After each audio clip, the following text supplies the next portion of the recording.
فرمای شیرین قاتق. به به سینا چه کرده؟ تو این غذای خوشمزه بهتره که مرغا رو از قبل یکم آب پز کنیم.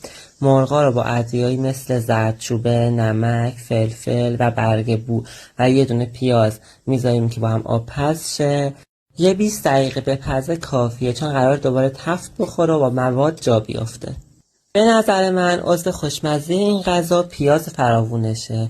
کاراملی میشه، خیلی خوشمزه میشه. پیازها رو خلالی خورد میکنیم و با زردچوبه و یکم نمک تفتشون میدیم. وقتی که تغییر رنگ دادن مرغا رو اضافه میکنیم. یکم که مرغا تفت خوردن کشمشا رو اضافه میکنم. کشمشا رو 10 دقیقه تا 1 رو با بقیه مواد تفت میدم با شعله کم. بعد آلوها و قیسی‌ها رو اضافه میکنم. اونا رو همه 10 دقیقه تفت میدم. یه استکانم آب مرغ اضافه میکنم و میذارم برای خودش جا بیفته. به به سینا چه کرده؟ همه رو دیوونه کرده.